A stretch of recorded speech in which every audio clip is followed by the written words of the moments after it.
Why is title insurance so important and do buyers really need it? Can you explain the difference between a title owner's policy and a lender's policy?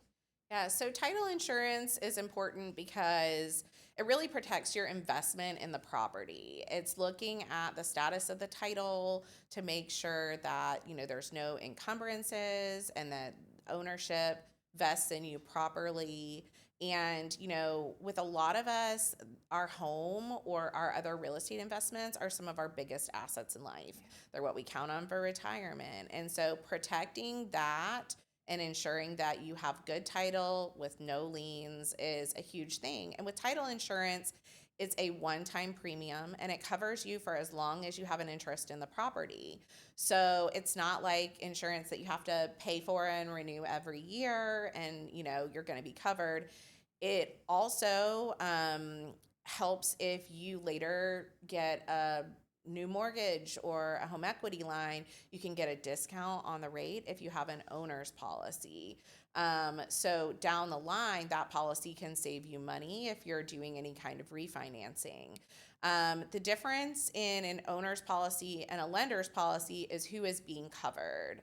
So the proposed insured or the insured owner is the person that's buying the property in an owner's policy. And that's covering them to make sure that, their investment is good, the title is in their name and only their name, and that there's no mortgages that haven't been released or other kinds of liens or clouds on their title. For the lender's policy, and anytime you have a lender involved in a transaction, they will want title insurance to insure their loan. And that's to make sure that they're in the first lien position.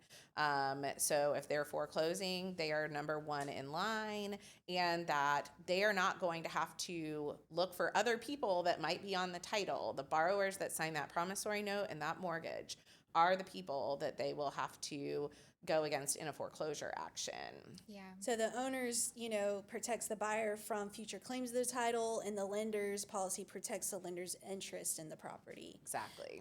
So what exactly is a title commitment, and what do buyers look for in a title commitment, and what are some red flags that agents or buyers should watch out for in a title search? So the title commitment discloses the status of the title, and it will show in the requirements all the things that the title agent needs to do to perfect the transfer of the property. And that means paying off any mortgages and having them released that are on the property if there's outstanding property taxes, but also that the people that are the sellers are the only ones with the interest in the property.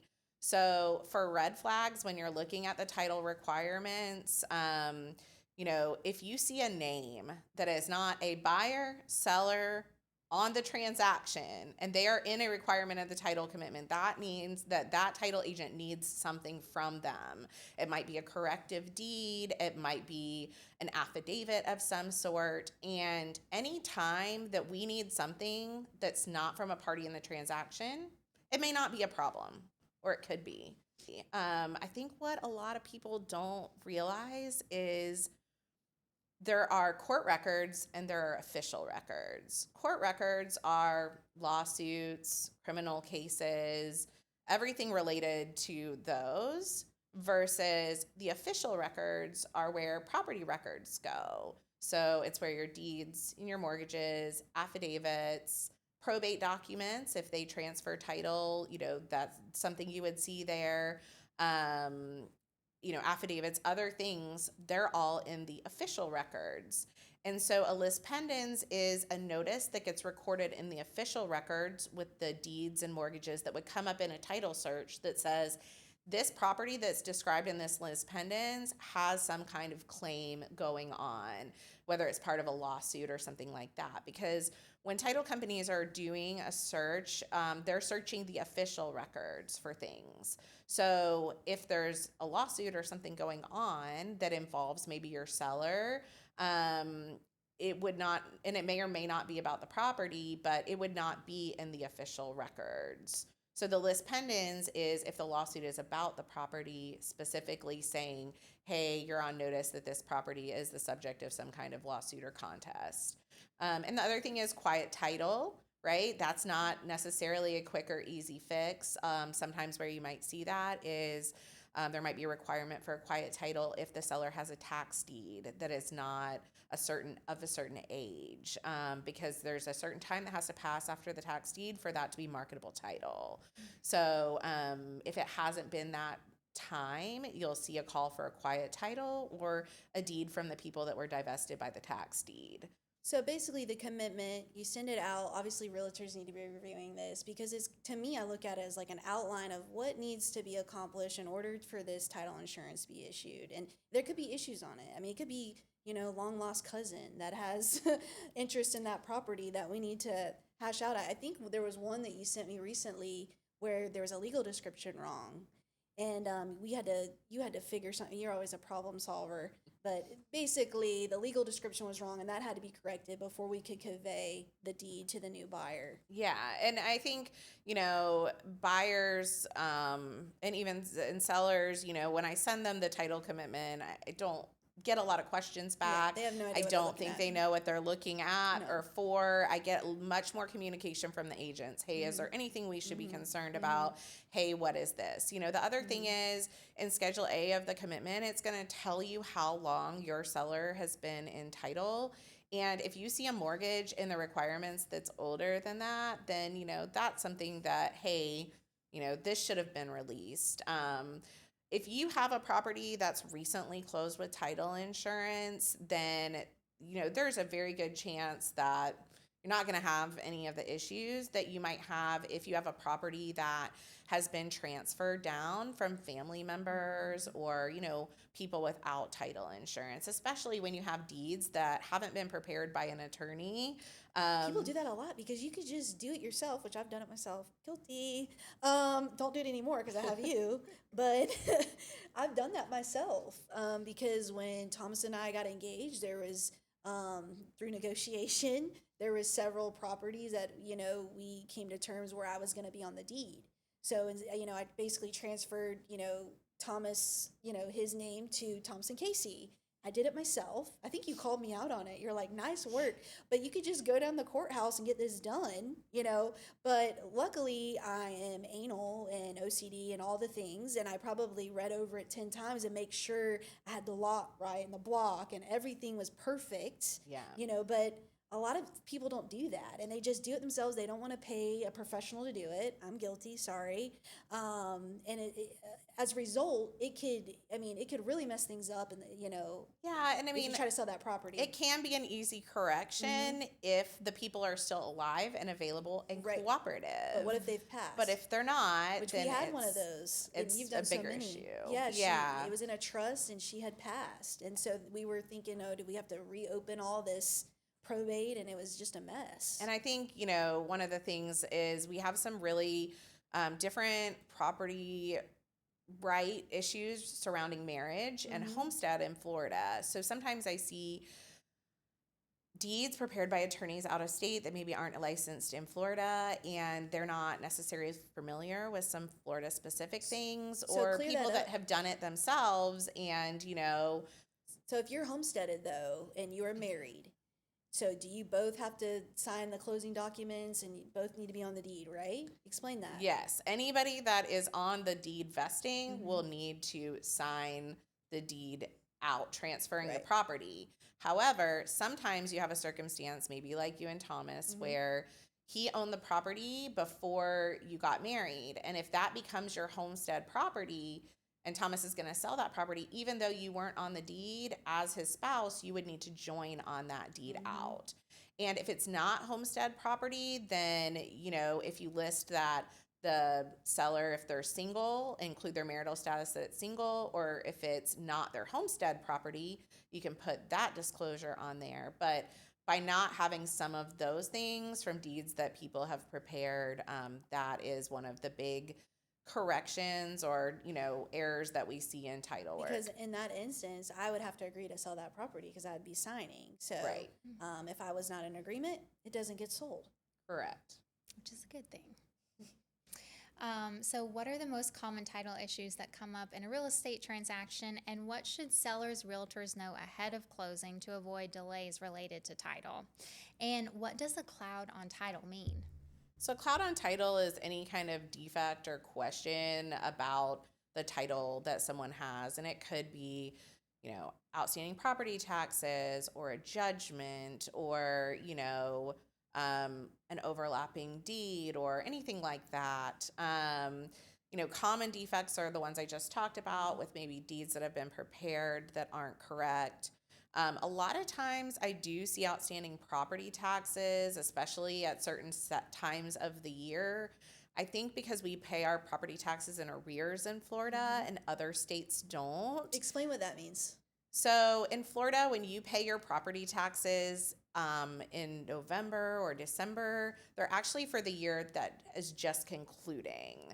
So a lot of other states, if they don't do it that way, or if it's not on the owner's radar, they may have missed that property tax payment. And that's an easy one that we see that we can quickly pay at closing, and it's not a big deal. But people are really embarrassed about it sometimes because they don't realize. And a lot of times they fight me and they say, no, I just paid the property taxes. And I'm like, well, that was for last year, not this year, Right. So that tends to throw people off a lot. But sometimes what we'll see too is needing affidavits. There may be judgments in the property records, especially if you have a really common name, that somebody has the same name or you or a similar name. And it may be something like they didn't pay a court fine from a misdemeanor, or it could be something Medical or something. medical, they had a lawsuit that maybe they had some court costs or something.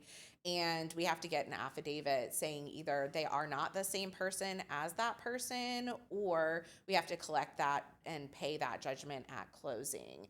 And for that, it's one of the reasons that I recommend to realtors, if you're a seller, the name of the seller on the contract should match the name that it is on the deed. And if they're a buyer and they have a common name, I would suggest at least a middle initial, if not a middle name. A lot of times, though, the lender, we're going to match our vesting to however they apply for their loan. So, if they have a common name, including middle initial or middle name is a good way to make sure that, it's very clear who is the owner of the property. Have you ever had to pause or cancel a closing due to a title problem? What happened? All the time. If I can't meet those requirements, either at all or in time of the preferred, the contract closing date, then yes, we have to delay the closing. I cannot proceed to closing without meeting the title requirements.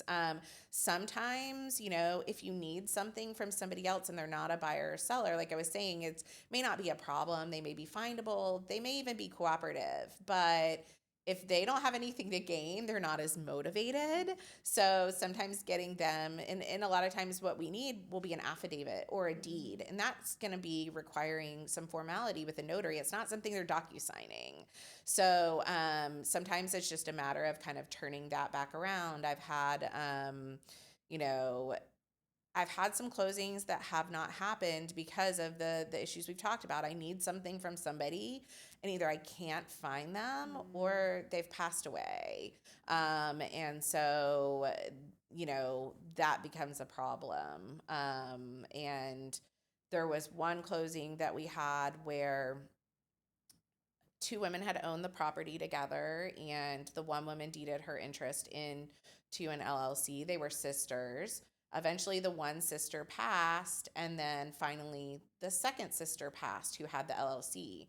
Well, her family didn't realize that her ownership wasn't 100%, that, the aunt still had a share. Well, not only had the aunt passed, but she had 4 children. 2 of her children had passed, and then some of their children had passed. So I think it was about $15,000 in probate work to get the title into all of the people it needed to be in so we could transfer it out. So that closing did fall through. And ultimately, the title issues worked out, and there's a lot more sellers than there were initially. Right, But yeah. You'd love to be a realtor on that one. I That'd be know. tough. Sarah, what do you think is the craziest, most surprising title issue you've ever had in your career? If you can speak to it. We don't want to get you in trouble. The craziest one I have is right now. And it's because there was in a probate, you can have either a personal representative's deed or an order that transfers the property, or sometimes heirs trade off, right? If there's several heirs and they're all getting a share in a property, they might trade off, well, I'm going to get this property and you're going to get that property. And depending on those circumstances, depends on what you need to pass title. And if it's a situation where everybody's trading off, then they need to deed out their interest to another person. And in the particular circumstances I'm dealing with, there weren't those deeds. They kind of traded off, and the personal representative did the deeds transferring the property to their rightful owners. And of course, the family thought they were doing everything right. They were working with an attorney, and it just wasn't. And to complicate matters, of the 3 properties that passed through the probate, one of them had already been sold with no issues. So it's been very difficult because I've been met with a lot of like, I don't understand how this happened. There was a judge and there was an attorney and there is, another closing that's already happened. Like, how is this that we have this problem? So we are addressing it. We're going back to handle it through probate, and it will all be fine, but it has taken a lot longer. And obviously, anytime you have to go back legally, it's a matter of, it does have additional cost. So your seller's not going to make what they thought they were going to make. Wow. And again, it could have been cleared up easily if everyone was cooperative and alive, but that's not Right. the case here. Yeah. So I know we've talked about probate. What should heirs be aware of when selling inherited property? And you kind of touched on this already. Yeah. So sometimes we have grandma's beach house in Bidawee, and grandma passed away and the family's been using it. They've been taking care of it. They've paid the property taxes. They have not had it probated. So a probate needs to be done to transfer that property before it can be sold. And a probate in Florida. If Granny had a probate in Alabama and the personal representative in Alabama signed a deed, it is not going to be valid without Florida probate proceedings. Okay. If there is a probate that's happened in another state, there are some summary proceedings that might work in Florida depending on the circumstances. But you have to undertake Florida probate proceedings if you have someone on a deed that has passed and there was no joint ownership or nobody with a remainder.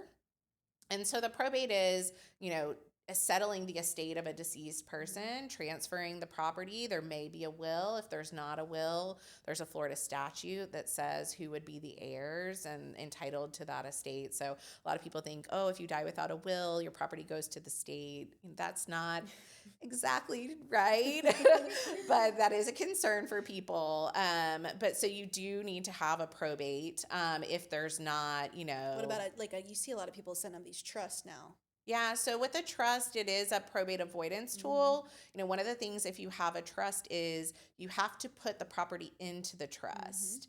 If you keep that property in your individual name and you don't deed it over, then you would still need a probate. Most people that have a trust, they have a pour-over will, which is a will that says, hey, anything I missed, I want it to go into my trust. Then you've got to probate it to your trust and your trust can sell it. But if you have property that's deeded into a trust and, the trustee, the successor trustee, can deed that out without a probate if it's all done properly. And I think that's just, you being a lawyer, you're handling stuff like this where a regular title agent can't do this. Yeah, and I mean, if you're using another title agent and you find out you need a probate, you Call can still Sarah. keep your closing there and we can help with the probate. But it does help when, if I'm working on something where I have a closing, I'm really working hard to try and push it as much as I can to keep that closing deadline. And that means it may get prioritized over some other things on my desk that maybe don't have those timelines. I can't always get it where it needs to be because it's not always just me that has a hand in that. I think the other thing for, inherited property that's important to know. And I'm not a tax expert, so talk to your accountant. But when you inherit property, there is a stepped up basis. And that means that if grandma paid $25,000 for her beach house in 1950 and now it's worth $700,000, you, as the person inherited it, are not going to be responsible for capital gains on the appreciation during Granny's lifetime. So that's really great. Hopefully the law stays like that. Yes, but with that, if you are not going to sell that property right away, what I would suggest is you get a opinion from a broker or an appraisal to establish what that value was around the time that they died. If you're selling it closer to the time, then it's not going to be as much of, a question. But say you're going to hold that property for years, you want to be able to establish what was the value that you inherited that property at, and so that you're not stuck with any of the gains that improved before you actually were inheriting it. So, Sarah, I know you do 1031 exchanges as well. Can you break down what a 1031 exchange is in plain English for someone who's never heard of it? I know your Uncle Brian Hess is a 1031 exchange expert who works in your office, but how did you get into working in 1031 exchanges? And was it something you planned, or did you just find yourself in it? So a 1031 exchange is a tool when you're selling investment property to defer the capital gains. And basically, it allows you to reinvest more money instead of having to take some money that you made from the sale and pay taxes on it. So it's a deferral tool. Eventually, you may have to pay those taxes if don't keep doing 1031 exchanges or holding the property. Brian's been doing them since the mid 1990s, Wow. not to date him. So he is very knowledgeable and experienced in being an intermediary for people doing an exchange. For me, I don't do the exchanges for our office, but doing the closings, I do handle the 1031 exchanges in that regard, because the 1031 exchange documents are signed by all the parties at the closing. The settlement statement has to be set up in a certain way to reflect the exchange. And that's because if you're selling, you don't get the money when you close. It goes to your intermediary to be held to use for your purchase. So I don't do them as much as I handle them for the closings, but they do go hand in hand. So I've learned a lot about them through that. As far as doing them, it's important to know things like what is your basis in the property, and that you've got to invest more. You can't, if you take money out when you sell and you don't roll the whole thing over, and you're not buying a more valued property, or maybe not taking on as much of a mortgage, then you may not get the full benefit of your exchange. That was like my next question. What was the one thing that people always misunderstand and is wrong about 1031s is you can't sell a $500,000 property and then do a 1031 to a $100,000 property. It just doesn't make sense. Right. And the other thing is, you have to set it up to do an exchange after. Sometimes we get a call where somebody's closed and then they hear about a 1031 exchange and they want to do that. And if you've already sold and that money has been dispersed to you, it's too late. We can do them sometime the same day. We don't have to have a lot of time to get everything situated with the title agent that's handling the closing, but you do have to decide ahead of your sale to do the 1031 exchange. And they're also for investment properties, not for your home. You can do a reverse 1031 exchange where you buy first and sell second, but that takes a longer time to set up and it's more expensive because it's more involved. So In a 1031 exchange, the seller of the property, they can never touch that money. That's when it kind of goes out the window and they come back and say, well, I want to do it now. And you're like, no, it's too late. It's too late at that Okay. point, for sure. I mean, we've had, title agents call from the closing table and we can get it situated if they can work with us on that. But once you've closed, it is too late. Yeah, I mean, because it's held, that money is held in an escrow account with Brian. Well, it would be the intermediator. Yeah, and Yeah. there's different intermediary offices that do these, but the sellers cannot get the money. So it's not going to be the closing company holding it. It's going to be a third party. Sarah, what is your best advice for agents to help keep deals on track through closing? I mean, it sounds really cliche, but communication. The best files are communication amongst the agents, between the title agents, with the lender. That's really what keeps things going, is everybody knowing what everybody's doing, what's going on. It helps things not fall through the cracks. We're all busy. I really try to not bother people if I don't need something. I think sometimes people think I should be talking to them more.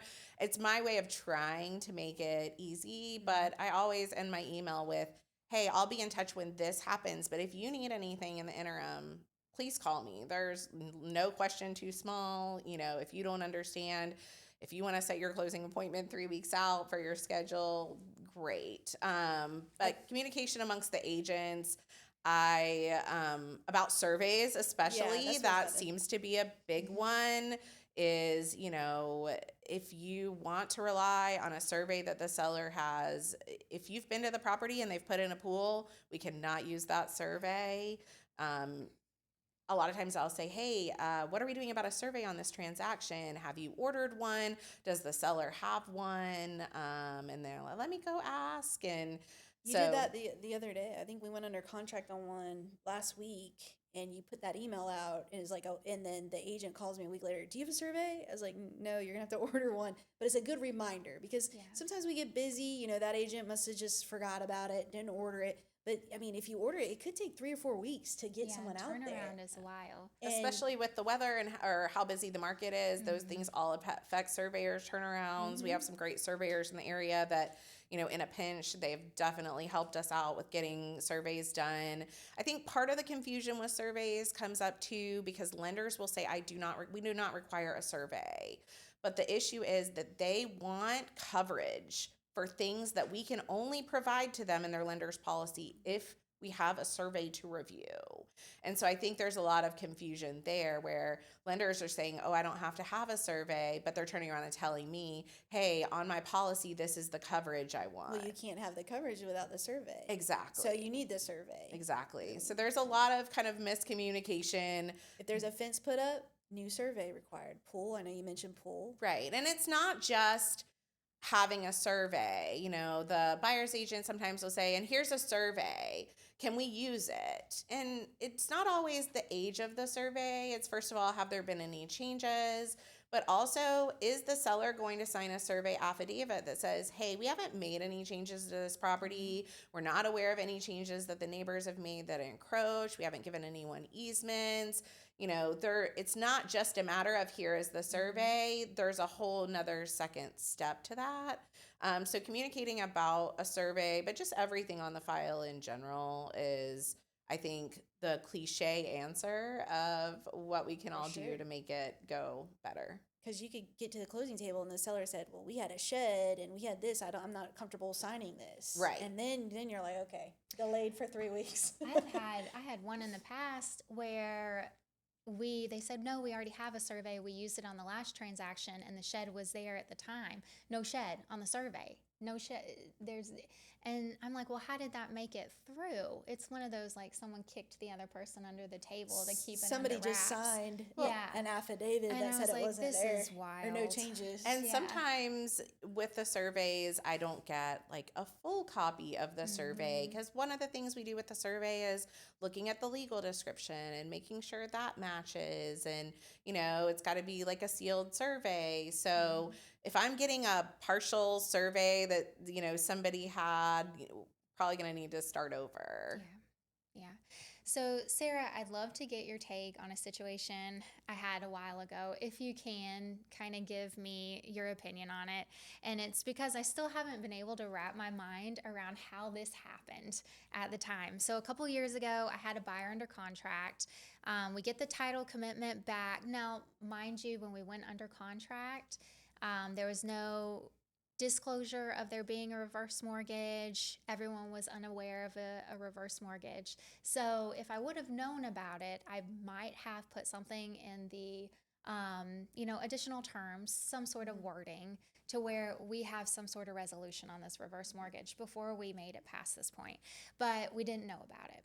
So we get the title commitment back and the reverse mortgage is there. There's also judgments. And the title agent communicates that he has negotiated this amount down, he has the reverse mortgage amount, and the seller is still getting money back. I had the buyer, another agent had the seller. We get to the closing table, and the seller refuses to sign because of the amount she's getting back. Well, mind you, my buyer has already put money forth for a survey, home inspection, just the whole 9 yards. And my buyer's asking, how did this happen? In your experience, what is the process is there something that the seller needs to disclose or sign off on beforehand before we even get to that point on a reverse mortgage? Because a reverse mortgage, when it shows up in the title commitment, and you can tell me more about this, does it show you exactly how much it's for, or is it just for the full amount of what the reverse mortgage is? Yeah.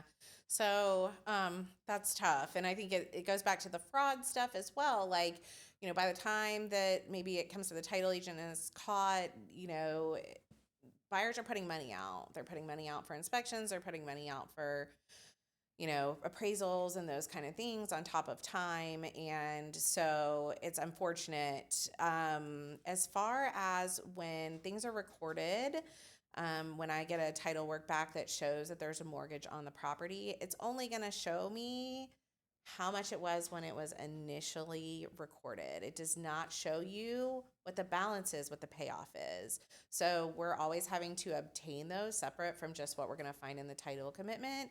And the payoff's got to be good through a certain date. So with reverse mortgages or any kind of judgments, I think that your buyer would have been in a good position to say, hey, too bad, we're under a legally binding contract. It's unfortunate that you don't like how much money or you're not getting what you thought you were going to get. I'm still wanting to close. And there is a process to go to court and sue for what's called specific performance, saying, I want you to do what you're contractually obligated to do. There are those cases that do happen on especially unique properties. A lot of times your buyer's just going to say, okay, I'm going to go down the road to find another property because the time that a lawsuit would take is not something I want to go through. The expense under the contract, it says, if there's litigation over this, the prevailing party is going to be entitled to attorney's fees. But, sometimes as attorneys, we have to explain to people, hey, a judgment versus collecting on that judgment is different. If you win a specific performance suit, you may be able to then purchase the property, but a judgment for those closing fee or the attorney fees, then you've got to collect that. And if there's more money still at the closing table, you might be able to do it that way. But sometimes people don't want to wait. They're ready to get their new property. They need something to move into, or they're ready to get on the rental market, and they just move on. What happened? We did that. They sued They for moved on? performance. Oh, No, okay. they didn't move on. The legal description on the deed, because they had broken off a piece of the property, had the same legal description after they broke it off. The property appraiser site was wrong with the legal description. So the attorney that filed the judgment had to correct that part of it and then forgot to renew the judgment against that property. And so they ended up, after a year, moving on. I think the property's relisted in the MLS again. Yeah. One of the things that I think people don't realize is if you look at the title evidence section of the FAR/BAR contracts, it says if the seller has an owner's policy, they should provide it to the title agent and the buyer's agent or buyer within 5 days. So how often are you as agents for buyers getting a copy of an owner's policy from the seller? That's good. Never. Now, Well, you'll track it down. but There are a lot of times the title agents will track it down, will get it either from the seller or from the prior closer, because if you are selling a property and you have a policy that's less than 3 years old, there is a discount on the premium. Yeah. So we're seeking out that policy so that we can give the best title insurance rate, because title insurance rates are set by law. It's not something, if you go to this title company or that title company, it's not going to change. The rate's going to be the same everywhere. You don't need to shop for title insurance rates.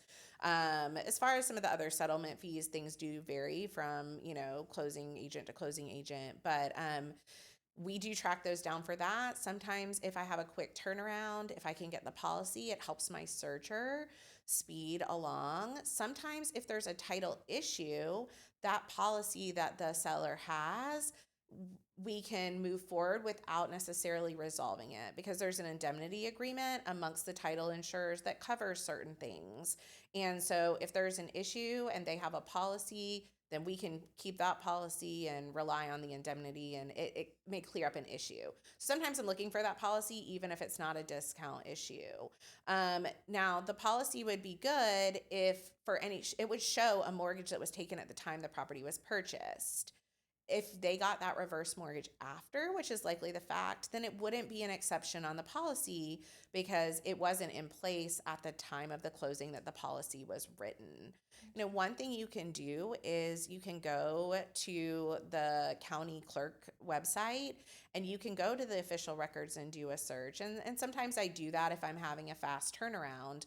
I want to know, does the seller have a mortgage before I get that title work back in a couple days or a week? So I'll go and look and say, hey, their deed was in 2020, and I'll search their name there from 2020 forward, just to do a little preview to see if I'm seeing that there's a mortgage or not a mortgage, if I'm seeing if there's any judgments or anything that pops up, because that's indexed by last name.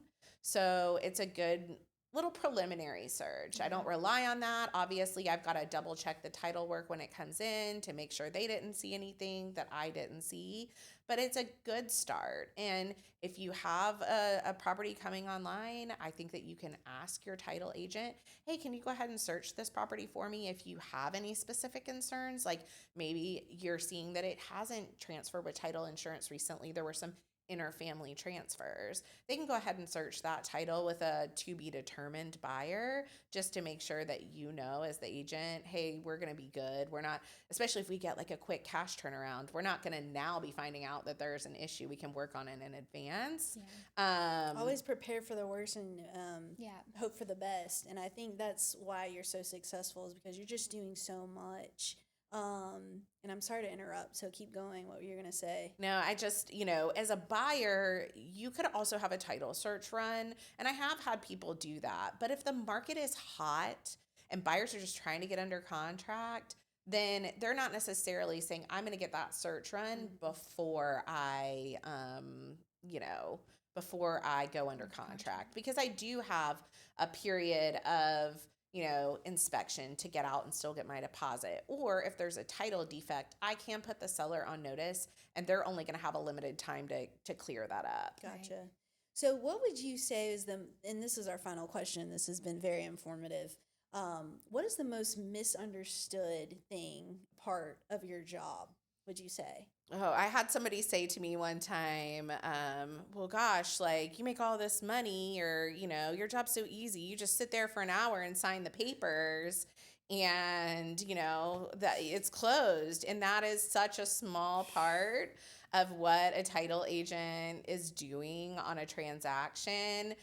I love that part. It's a great part because, like I said, the buyers are usually happy and excited that they're getting a property. The sellers are happy. The realtors are happy. They're getting paid. And so it's great. And I spend so much time talking to people and emailing with people on my files that I haven't met. So when I finally meet them at closing and it's a face with a name, it's a great part. I love it when it's first-time buyers and sellers first-time buyers, because, it's such an exciting day for them. And usually the process is harder. They don't know what they're doing. It's another one where communication is big, because if they don't have a lender holding their hand, they need a realtor to hold their hand a lot of times through inspections and things.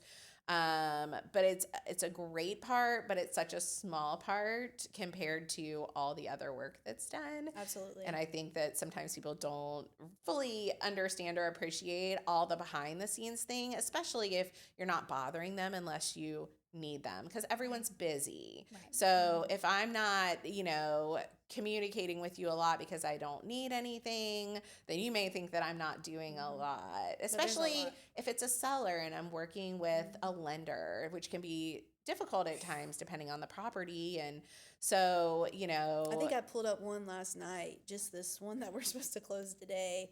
It was like 80 something emails, like just for this one so if you imagine, I mean, I know you do a lot of transactions, but you're just so heavily involved, and there is a stereotype, Yeah. paper pusher or whatever.